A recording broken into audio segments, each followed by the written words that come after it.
এই যে আমার বোনের মেয়ে তরকারি রান্না করতেছে, মিমে পেঁয়াজ ভেজে নিচ্ছে প্রথমে, দেখেন তেলের অবস্থা। মাছ ভেজে নিয়েছে, এই তো এখন দিয়ে দিল মশলা, মশলা দিয়ে কষিয়ে নেবে। এই তো মশলাটা সুন্দর করে কষিয়ে নিচ্ছে, তেল উপরে উঠে আসছে, মশলা কষানো হয়ে গিয়েছে। ভাজা মাছগুলো দিয়ে দিল, এখন ঝোলের পানি দিয়ে এখন ঢেকে রেখে দিয়েছে। বোনের মেয়ে রান্না করতেছে, দেখি কেমন হয়। এই প্রথম রান্না করতেছে কই মাছ ভুনা।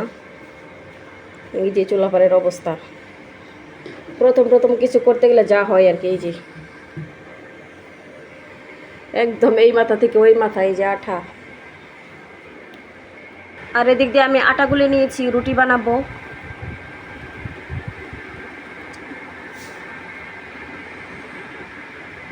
রুটি বানাবো, আলু ভাজি করে নিয়েছি। আলু ভাজি করে রেখে দিয়েছিলাম, এই যে সকালের জন্য আর কি আলু ভাজি করে রেখে দিলাম।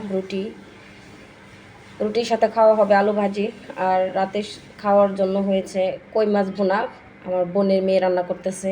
আর ভাত রান্না করা হবে, এখন রুটি বানানো হবে। মনটা অনেক খারাপ কয়দিন যাবত, তাই আর কি কোনো কিছু ভালো লাগে না কাম কাজ করতে, রান্নাবান্না কোনো কিছু করতে ইচ্ছা করে না। তো আমার বোনের মেয়ে আর কি রান্না করতেছিল, তরকারি বসাই দিল। তরকারি বসাই দিয়ে এখন হচ্ছে চাল দিতে গেছে। আর এই যে রুমে আসলে পুরো রুমটা খালি খালি লাগে,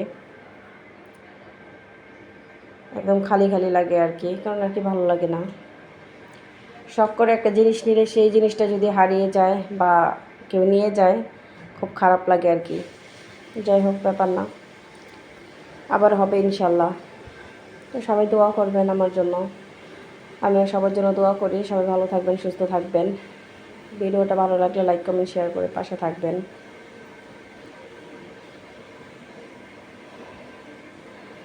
আর সবার উদ্দেশ্যে একটা কথা বলা, কেউ কাউকে কখনো বেশি বিশ্বাস করবেন না। বেশি বিশ্বাস করলে কারো উপকার করবেন না, কাউকে বেশি বিশ্বাস করবেন না। কারো উপকার করলে যে দিন শেষে কষ্ট পাইতে হয়, আপনি শত করেন তারপরও আপনার কোনো নাম হবে না। দেখা গেছে আপনি সারা বছর করছেন, তারা এসে কোনো একটু অল্প কিছু আপনাকে হেল্প করছে, এটা দিয়ে দেখবেন একদম আপনার 14 গোষ্ঠী উদ্ধার করে ফেলবে। আর আপনাকে যা যা বলতে হয়, যা কষ্ট দেওয়ার জন্য যা যা প্রয়োজন, সব ধরনের কথা বলে আপনাকে কষ্ট দিবে। তো নিজে